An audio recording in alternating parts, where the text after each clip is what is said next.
construction in my power. Sorry.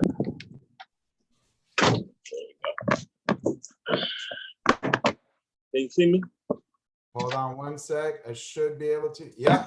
There we go. All right, man. We are live, sir. All right. Awesome, Lionel.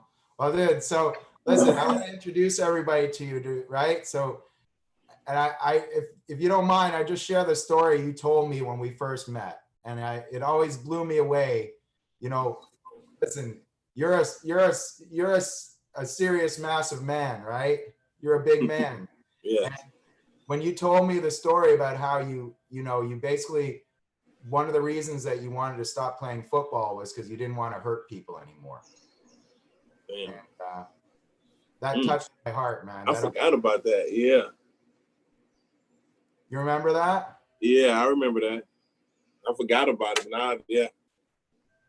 And I think it was because it was a football completely against my natural nature. I had to go and transform to somebody else to play the game. So I had to take myself into a different space. That I think Mike Tyson talked about it too. Like he had to take himself into a different place to perform because it's a very aggressive sport. And most people that know me know I'm just like I'm silly. I like to joke, and I'm a big teddy bear. So football made me transform into a grizzly bear. wow. Yeah.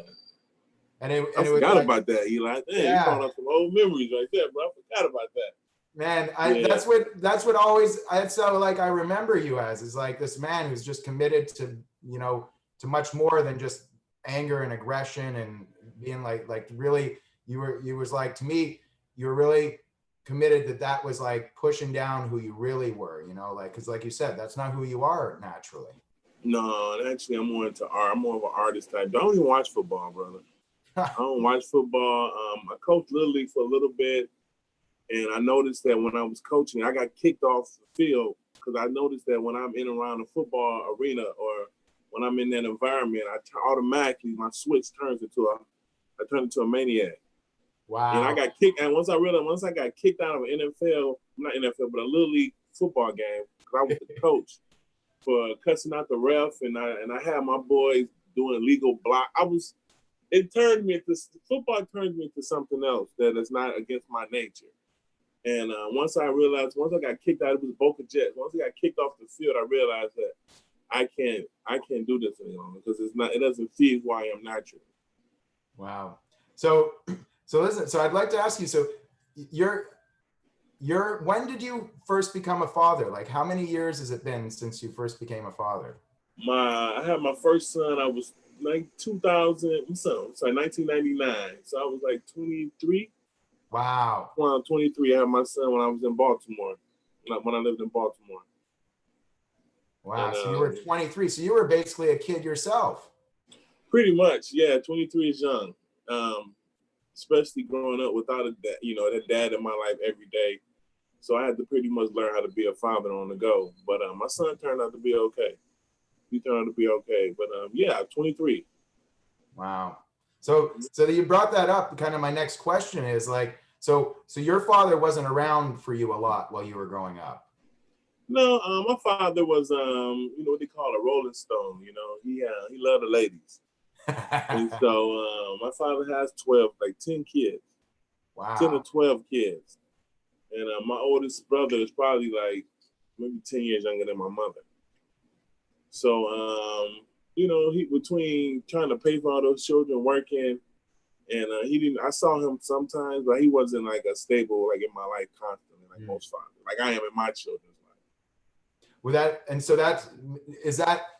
is part of the reason that you are stable in your kid's life? Does that have to do with what you saw from your father? Like, did that influence you, how he was? Yeah, it definitely influenced me. But also it has the thing when you have your father, it can play both roles. Because I married my first wife just because I didn't want to be like my dad, but I wasn't prepared to be married to her.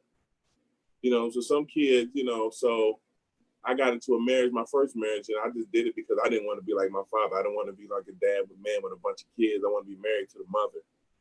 And but it took me a while to learn, just some different coaches and men in my life to see really what a father is. And I think that him not being in my life also taught me what I don't want to do with my children. You understand? So, I mean, it has some pros and cons to it, but it definitely helped me as a man growing up. It definitely helped me. What's the word I want to put? It definitely toughened my skin up. I had to do a lot of things, learn on my own as a young man. So it was, so there was parts to it that like it made you grow up and become self-reliant, I'm hearing, but it also like you missed out on some things too, not right. But I was fortunate because sports, I had coaches.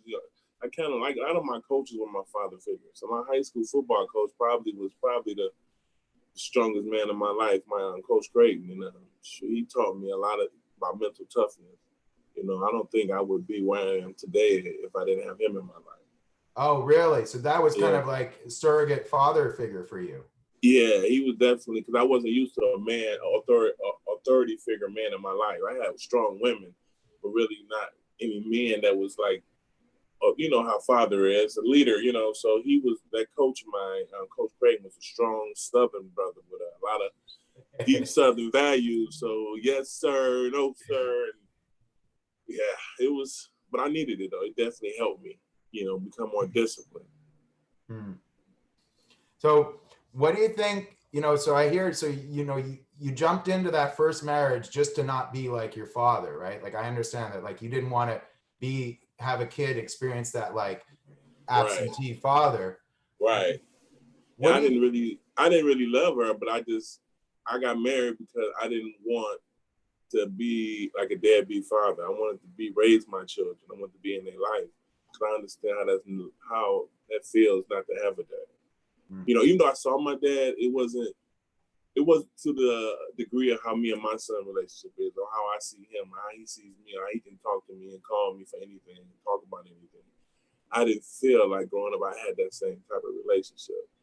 So I, in my mind, marrying this woman, even though I wasn't prepared to be married to her, was me changing. In my mind, I was changing generational curses of, I wasn't going to be like my dad. I wasn't going to have a bunch of baby mothers and a bunch of women I didn't marry and kids that I didn't get to see on a regular basis.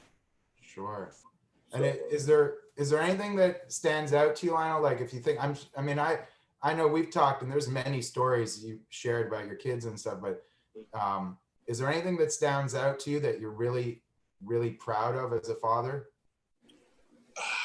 Stand up the most. The fact that I have a lot of good moments. I know, that's why I was like. The fact that like when they were younger and I got to take them to Disneyland and I can do things for my kids that my family, we didn't have a lot growing up that my family couldn't do for me because they didn't have the resource that I have. So it feels good when I take my kids on vacations and trips and Disneyland and stuff that I didn't experience because I have more than what I had growing up. So it definitely feels good to give your kids the life you didn't have. So the fact that you're successful and you're able to share and expose them to things that you just couldn't even have. I wanted to do these things, but we just didn't have the resources. But the fact that this generation, I can do it with my children, what I couldn't do, what I want to do as a child, really feels good to me. I bet, man. Yeah. So that must be, that's like really like moving the bar, right? Like giving them a whole life that like their just whole life is going to be different from the get-go than yours was. Right. Yeah, they got a lot of different experiences. Because I grew up in Detroit, so some of the stuff they have no idea. They have no idea how good they have it, but they do. My son does, but my daughters are spoiled, and that's kind of my fault too. Well, that gives me our next question actually, which is perfect from there. So, what do you think has been one of the most like the biggest challenges, or even possibly if there's any regrets that you have around for me, because originally, like I said, I didn't have much growing up. So in my mind, I'm giving my kids the life I didn't have. So I'm doing. One day I took them ice skating, and drove to Disney World all in the same day. Like I would give them. I would never say no because I wanted to give them what I didn't have. But I wasn't thinking that I was creating a different type of monster by not giving them any restrictions. So I think I don't regret it, but I did spoil my oldest daughter. Is pretty spoiled, not pretty much. And I think because when I was going playing sports, I wasn't around them a lot because I was gone a lot. That when we were together in the off season, I felt compelled to just give them anything they wanted. And so, now she expected me, daddy, to say yes every time she asks for something. So that's the only thing I think I spoiled my oldest daughter a little too much. But it's a balance though, right? Because you're on the one hand, you want to give them the things that you didn't have, and then you're working hard, playing football, being where you are, doing what you do, which requires you to be away from them. So I could see that being a real challenge of finding that fine line of giving them, what they don't have, but without spoiling them. Yeah. And just growing up, and I didn't have really a good financial education either. I had to learn. That's one thing I did learn from my ex-wife, who was very financially literate. But I didn't think about the future. I just wanted to give them everything. And yeah. What was the question? Regret, right? I forgot the regret or challenge. Even challenges is fine too. The challenge is with my son was that his mother moved away. So my son has a different mother. So it was hard because that was my only boy. I played football, he played sports. So when I hear about his stepdad doing stuff with him, I would get jealous, because I'm supposed to be there to stretch you out and spat you up and talk you through certain things. And he had a stepfather there. So I guess being jealous, the jealousy of another man help raising your child was kind of tough. It was tough.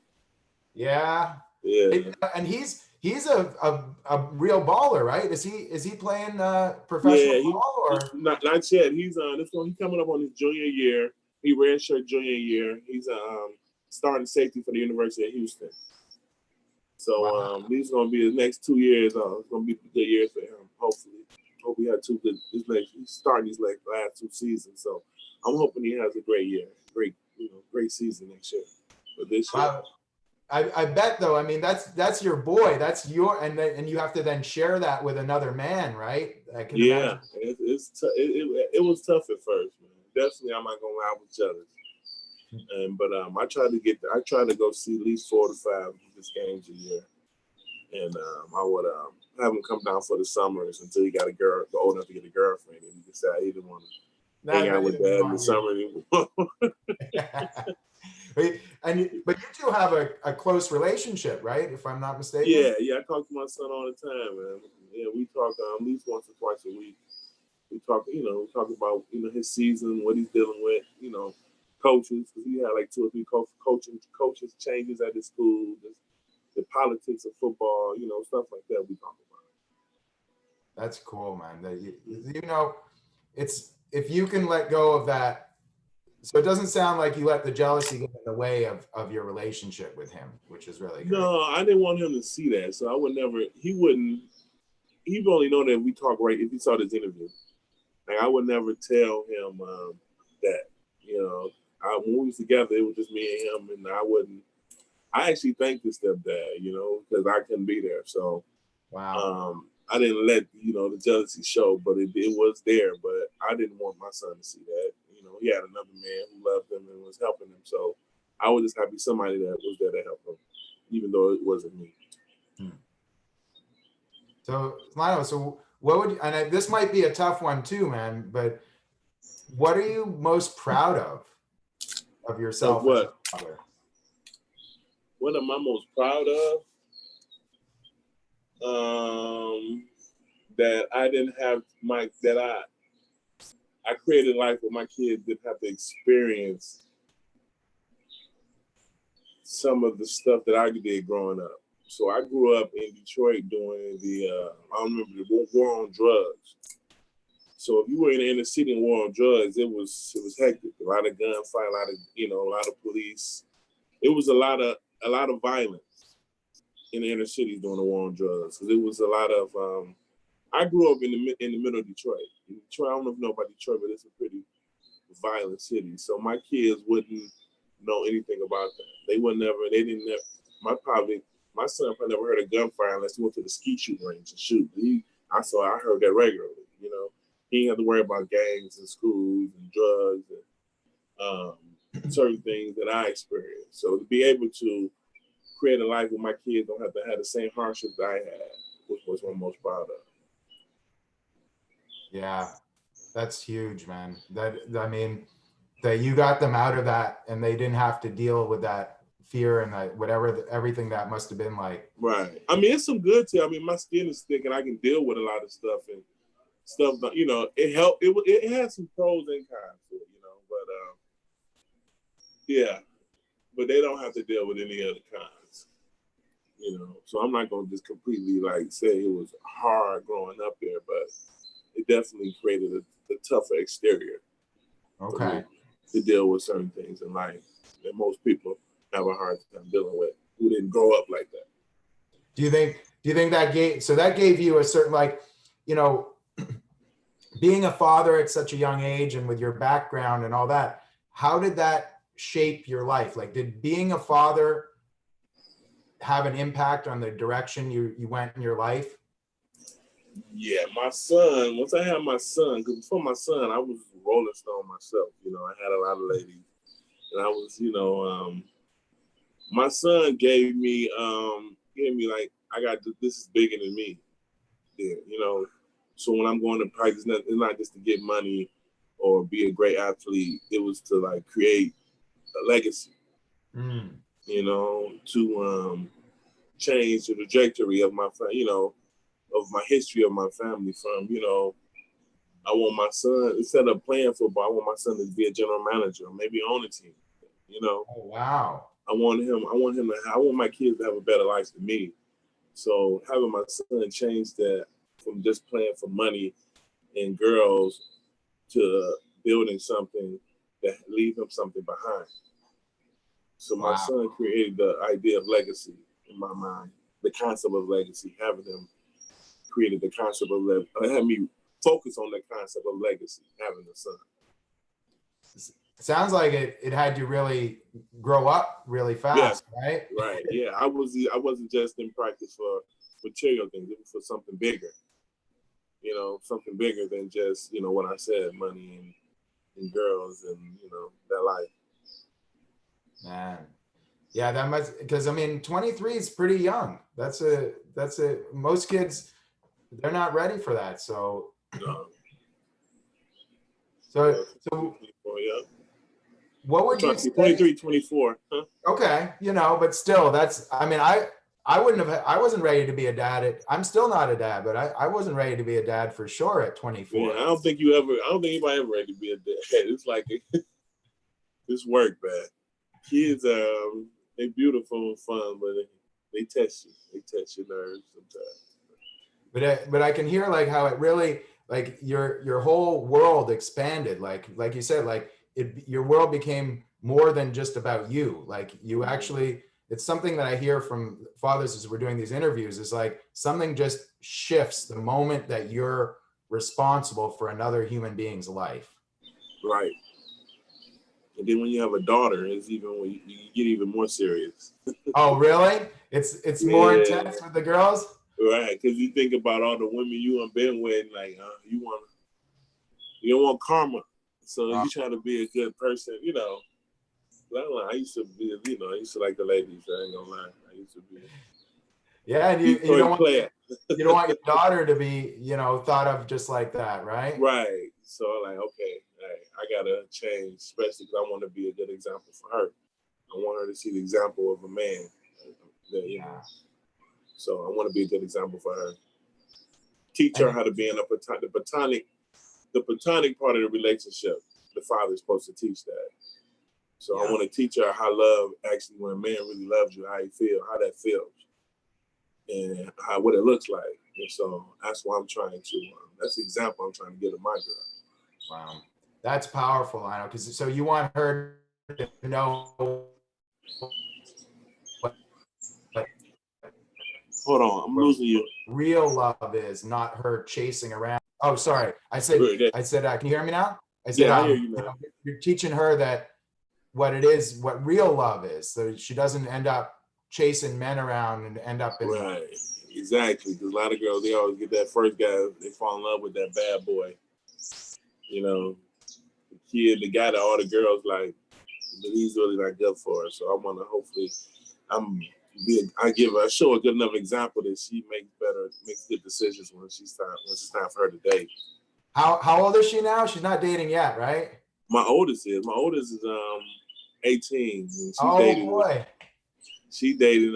She's about to go to the University of Arizona, and she's dating right now. You know, I don't like any of them, but you know, I'm not supposed to like any of them. Right now. She's dating, so I pray that she picks somebody like her daddy. Well, listen, that's it, right? And if that's all you can do is hope that you taught her the right things and been the right kind of inspiration for her, and you know, and now she goes out and makes her own decisions. Yeah, all you can do, man. I did my best. Me and her mother did our best. So just pray that she has a good life and she makes good decisions. Yeah. So, Lionel, what would you say? Do you have any advice for young or like new or expecting fathers? That's a good question. Some advice for these fathers. Be open to listening. Think twice before you respond. And be the example. Lead by example, not just words. Wow. So really, really listen. Don't react. Like really, really, like what I hear when you say think twice before you respond is like really let that land. Like don't just shut stuff off. Right. Because a lot of parents do that. My way or no way. You know? And it's a different world. They're not growing up the same way we did. They got different experiences and they're going through different issues. We didn't have certain issues. We didn't have social media, you know. We didn't have, you know, we weren't exposed to certain things like they are exposed to. So just really listen and think about what you say before you say it. And and trust them, right? You have to try to trust them. It's hard, but you have to try to trust them. Because you know, as the parents, you want to make sure they do everything right, but they're gonna have to make mistakes to learn anyway. You know, they're gonna have to make mistakes. Everybody makes mistakes, so try to trust them. And let them think you trust them. But let them go, but keep them on a short leash. Yeah, keep on the short. There you go. That's a good way to put it. Put them on it. Keep an eye on them, right? Yeah, let them explore though. You gotta let them explore a little bit. You know, what comes across to me, Lionel, is just, you know, what's present to me in our conversation here, I just want to acknowledge is there's so much love that you have for your kids. Yeah. I do love my children tremendously. I mean, like I said, I do really love my children. It's big on me just giving them, you know, exposing to as much as possible and giving them everything they need to be successful. So while I'm here, I give them everything they need. When I'm gone, they can still transition and teach them to how to raise their children as well. You know, should be a good example for them. Because even with your daughter, you know, you're not. If it was up to you, she wouldn't be dating, but she's dating. Right. That's how it is. She's eventually gonna have a kid and do what grown folks do. They got here somehow. So I mean, yeah. I think fathers hate that. I think fathers hate that idea. Their daughters having sex. That sucks. I don't even want to think about it. No, just bypass all of that and just think about being a granddad. Right. That's what you got to do. Focus on the grandkids, her being in a really great, loving, supportive relationship with a beautiful husband. You know. Right. Yeah. Don't think about that physical stuff. Right. It sucks though, man. Especially when you used to be a player. When you used to be a playboy back in the day. I used to be, you know, but Yeah, she's grown now, so I'm over it. I'm letting it go. I've let it go. She's a grown woman. Well, Lionel, listen, I mean, I asked you for about half an hour of your time, so we're almost there. So I want to just kind of wrap this up. But okay, I want to acknowledge you, man, for the what you were born into and the career that you led. Not everybody takes on being a father the way you have. right. I mean, a lot of stories out there about missing fathers in the professional athlete world. Yeah, you know what happens is, man, I could have been there because a lot of us end up being with the women that we find that are beautiful, but don't on the outside, but on the inside. And then you develop after you have sex with a person, you realize you don't really have a spiritual connection with this person at all. And so you punish the kids by not being in their life because you don't like the mother. And that happens to a lot of athletes. And me and my son's mother didn't really like each other like that, but I made an effort that I'm not going to be that guy. So no matter how much I might think your mother's a gold digger or whatever, I'm still going to love you. I'm going to still love you.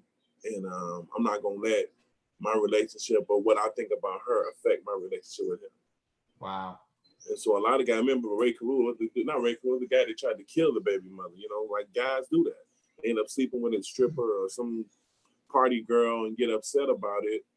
They pray you, but you the one slept with her. You the one didn't wear protection. But we get mad and embarrassed and try to act like this people, they act like they don't exist. But I wasn't gonna be that person. I'm gonna be in my son like whether I like your mother or not. She can be the biggest HO in the world, but I'm gonna still love you. I'm still gonna love you regardless, no matter what, because I laid up with you and I created you with her. It takes two. And so I made, that effort to stay in his life. Cause I could have easily, because me and her, we was going at it, So all she wanted was this. It's so amazing what you're saying though, because what you're saying is that even if, like, I guess kids end up getting punished because the parents can't work it out, and you weren't going to have that happen. No, I wasn't going to let my son. I wasn't going to let my son experience not having a father in his life because his dad laid up with a woman that he didn't really love. It was lust. I wasn't going to let him make him sacrifice not having the dad in his life, not his biological father in his life. So, because kids make it, because they think it's their fault, right? If that happens. Right. A lot of times they take it on them, or a lot of kids do blame themselves. And my son's a well-rounded young man. He probably even know this story unless he hear it right now. He doesn't know this unless he's watching the interview right now. Wow. But he's grown now. He can handle it. But yeah. Well, Lionel, that's a couple of times you said they wouldn't know unless they watch. So I really, I thank you for being so vulnerable and just real with us here on this interview. And I know that some people that watch this, what you've said is going to make a difference for them. I hope so, man. Because don't blame the kids, man. That's your that's an extension of you when you're gone. And, I try to pour as much love in my kids' life as I can. And my kids are everything. My children are everything to me. So, doing anything fun for Father's Day tomorrow? I don't know. I think they got something surprising. They got doing something in there. I don't know. They're being secretive in there, so we gonna do something. I don't know yet. But yeah. Awesome, man. Well, I hope to each other. I hope you do something. I hope they surprise you with something fun because you deserve it. I appreciate it. Father's Day. Father's Day like Mother's Day. Fathers, we just get barbecues. Mothers get diamond rings, right? Hey, but I don't know about you. Barbecue's pretty good sometimes. Right. Yeah. I take what I can take. I take whatever they give me. I love them. As long as they, as long as we spend time together, I don't really care. So I think my son surprised me too. My wife, I saw a flight, but she wouldn't let me look at her computer. So I think my son surprised me and coming home too for him. So it should be fun. I'm excited to see everybody. So. Well, Lionel, listen, thank you again, man. It's been a little while since me and you have connected, so this was great to spend this time with you. And let's stay in touch, all right? All right, yeah. Here's my daughter here. You want to come out here? You want to say hello? Come say hi. She couldn't go to school, so we had a little kindergarten graduation at the house. Oh, fantastic. She's going to the first grade. Say hi. No. Shy. She's being shy. That's okay. Say hi. Say hi. Hello. Hello. What's your name? Say your name. Sky. Guy. Guy got a birthday coming up. You having a big party for Sky? 9 years old? No, 7 6. years old, right? 6. Oh, sorry, 6. All right. Yeah, she's turning 6. Wow. So. Well, I know you have an appointment, so I don't want to keep you. So thank you so much. And anytime, brother. I appreciate it. Thank you, man. All right. Talk to you soon, Eli. Bye, man. Peace.